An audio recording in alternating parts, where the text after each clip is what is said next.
Hello and welcome to AEF TV in association with Angerati. I'd like to welcome to the studio now, well, I say studio, to the floor now, Scott, who's with McKenzie. And Scott, we were talking a little bit off air.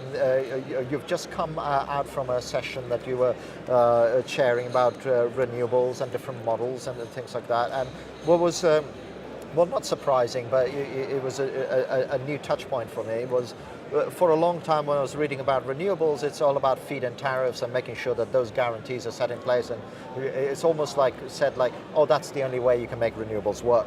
And then we've had the situation in South Africa where it's been a bidding process. Absolutely. Where it's like, well, here's the ceiling, but if you guys can get lower down, we'll take the lowest and the most sustainable bid. So that kind of leads me to ask you the question, what was the discussion that was going on up there? What were you seeing happening? Well, thanks, Adam, for that. I mean, I think one of the interesting themes to have emerged from the discussion today and what we're seeing in the different examples of projects in Africa is that there is no one-size-fits-all solution. You mentioned South Africa, and that's been a very active and successful program over the last couple of years. But as you say, it did go through an evolution as it changed. It started life as a feed-in tariff program. Feed-in tariffs were actually published. People did start to invest on that basis, and they were even, the regulator was even amending the feed-in tariffs when news came out, actually at the Africa Energy Forum 2 years ago in Paris. The feed-in tariff program was going to be scrapped in favor of competitive bidding. Despite the initial uncertainty that created, the Department of Energy and the government and the National Treasury has shown that can be a successful program. Now, we've had 2 successful rounds of bids. Almost 50 successful projects have now been financed. The next round of bids coming up in August. So it has been a huge success story. But it's not the only model, and that's one of the themes again that came out of the discussion this session this afternoon. So what were some of the more sort of innovative other models that you saw when you were chairing and looking at that session that you're up there now? We talked about a number of different examples, and one of the contrasts with South Africa was Uganda, where we had the CEO of the energy regulator on our panel, and he took us through the Get Fit program in Uganda, which is a feed-in tariff program designed to suit the needs of Uganda, where the renewable resource is primarily hydro and not as well suited to competitive bidding as, say, wind and solar in South Africa. And that's because of the upfront costs you need? And exactly, the time and cost of doing feasibility studies and working out exactly what a particular site for small hydro would be able to generate in order to work out what is an appropriate price, whereas the feed-in tariff makes it feasible because you're paid for every megawatt of you have certainty over price. In South Africa, by contrast, I mean, as we know, the government did look at feed-in tariffs for a long time, but because of the number of wind sites and the number of solar sites, it was decided that there would be enough interest to... One of my questions, which was looking at that model of where you go into a bidding model, how do you safeguard against someone doing a bid and saying, oh, we can operate at this tariff, in order to win and get the bid, yep, which has happened in other industries. Yes. So I'm not saying something that's outlandish. But what are the safeguards you need to put in place so that you don't have that, where you go, okay, well, we'll start off with it, and then in year 1, they might have that tariff, and then it all starts creeping.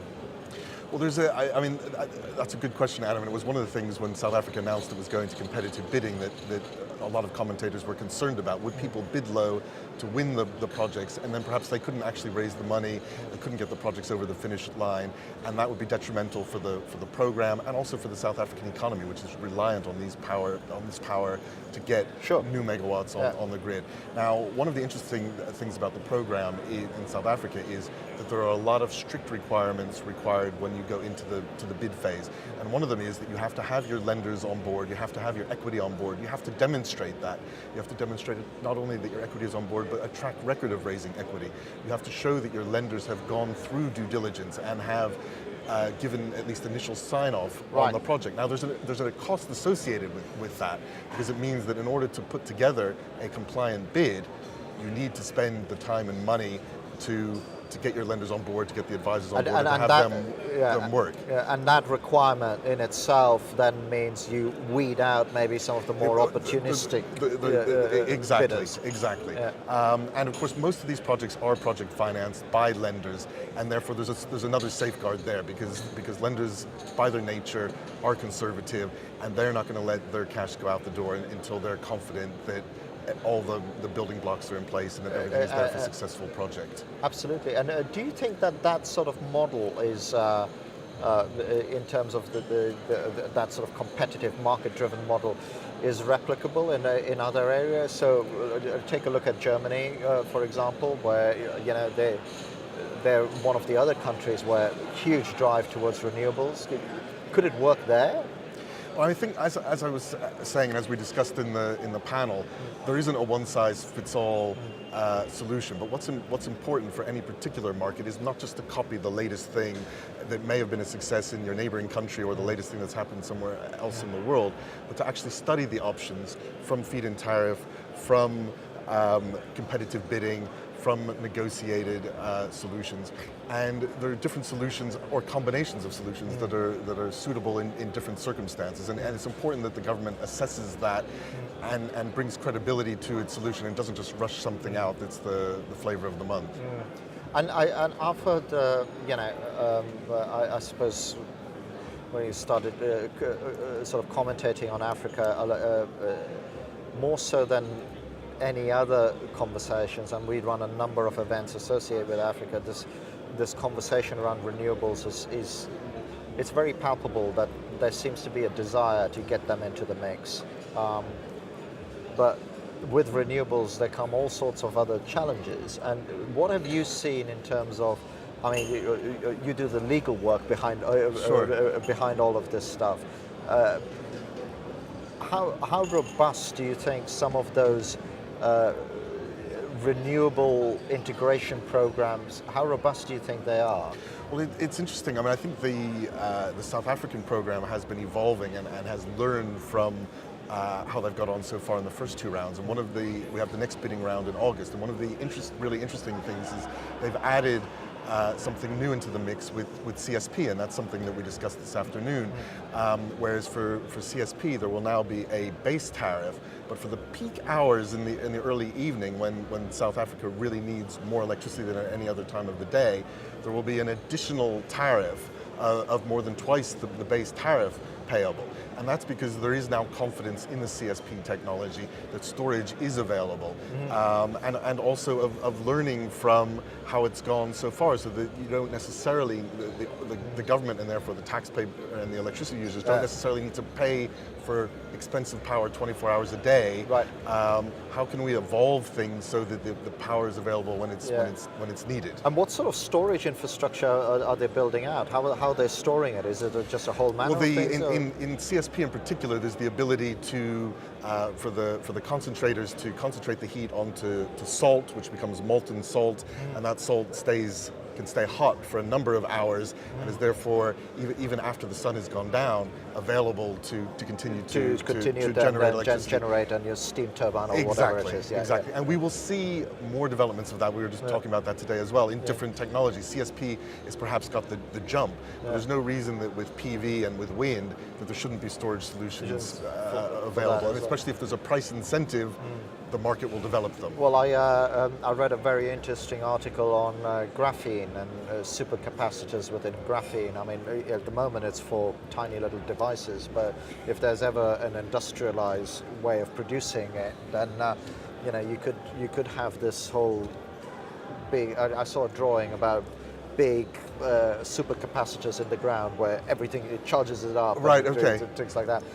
It seems a bit Arthur C. Clarke at the moment, but he was right with most things, so that's always... And markets develop. I mean, at Right. the other end of the scale from South Africa, we heard about an example in Cape Verde, a very small country, but that has successfully implemented and has operating a number of wind projects. And they have set themselves a target of moving from 50% renewables to 100% renewables. And there was some discussion about that. It's acknowledged to be ambitious, Yes. but they are moving in the right direction. Yeah, well, that would be interesting if we find a pocket which is 100% renewable.